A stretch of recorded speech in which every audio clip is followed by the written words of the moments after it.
Yeah, hello. Hi. Welcome to the book drop series of the Center for Deliberative Democracy and Global Governance. Today we are having here André Bächtiger from Germany, and I'm very happy to be asked spontaneously to interview him on his new book, Mapping and Measuring Deliberation, on which he gave a presentation in the center this morning.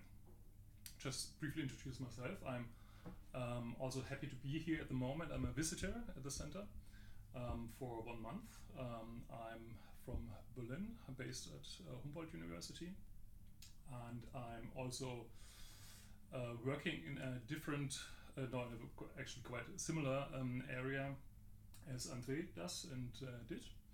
And so it's a great pleasure for me to interview him.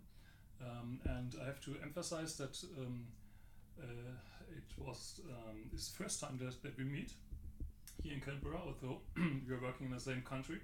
We didn't have the chance to meet in Germany. Which is a bit depressing. Which is kind of depressing, but the more exciting is it to be able to meet him and talk to him here in Canberra.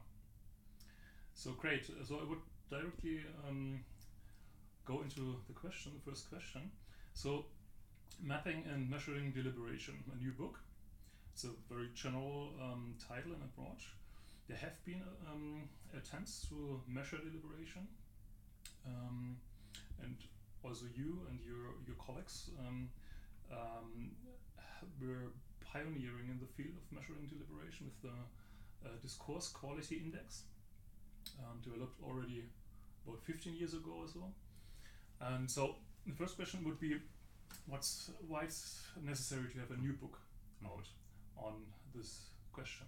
That's a fantastic question. I think it all started with ambiguities in empirical research. So the Discourse Quality Index, when you go to parliaments, it showed, yes, you can have high quality deliberation according to this index. Mm-hmm. But in a way, the result was still, this is possible under very rare conditions. So you had to go to consensus systems like Switzerland. Mm-hmm.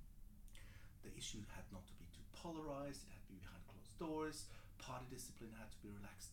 So it was possible to show it can happen, but it was very rare. Mm-hmm, mm-hmm. And then at some point I asked, but this is not a good argument, just to show possibilities. And then to have to say this has nothing to really do with how politics function in general. And then together with John Parkinson we said we really have to leave these idealized contexts and really go to real contexts, mm-hmm, where, mm-hmm, partisan politics are in full swing, and then ask what could deliberative quality mean there. Mm-hmm. And that was a bit the starting point of the book. Mm-hmm. Good. And what kind of new fields of deliberation did you find?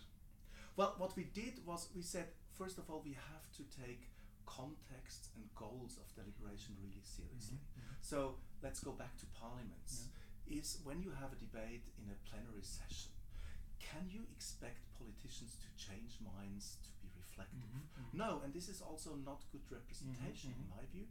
So you could say there you need a standard like robust reasoning.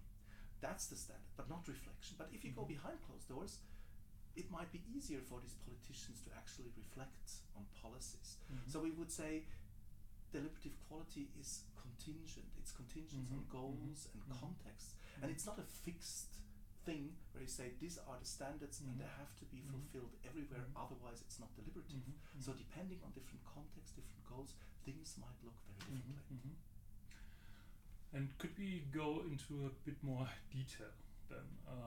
So could you give an example, maybe from the field of parliamentary deliberation, where different forms of deliberation are useful and maybe also combined with other forms of deliberation that are complementary to each other? Mm-hmm. Let me go to the non-public sphere, because, mm-hmm, I think there you can really lovely illustrate how such hybrids look like. Behind closed doors, of course, politicians, they cannot just in some way be fully open-minded, mm-hmm, and change minds and just serve the common good. They have certain constituency interests that need to be served. Mm-hmm. So they have a strategic interest means they also do bargaining.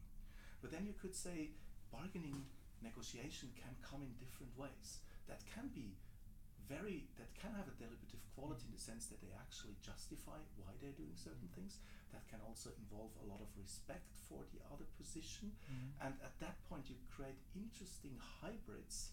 And you can contrast that to negotiations where people just haggle about things, don't justify anything. So in the deliberative situation, they create win-win situations. Say, for instance, okay, let's build bridges towards the political opponent, let's find good creative ways to do things. And in the non-deliberative situation, you just look what can you get for yourself as a maximum. So I think these are hybrids that need to be investigated, but they're far away from traditional classic deliberative ideals. Okay. And how would you respond to critics if they raise the question, does this not lower the normative thresholds of deliberation and basically also kind of devalue the whole enterprise of deliberative democratic theory?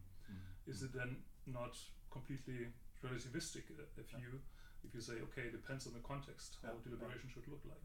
That's a very fair point. I think John and I, we have tried to adopt a problem-based approach, and that's probably in itself sort of relativistic, that you would say, well, you have certain functions, certain goals you want to serve, different contexts, and at that point it's in some way it's clear that in some way different things need to be achieved in different ways.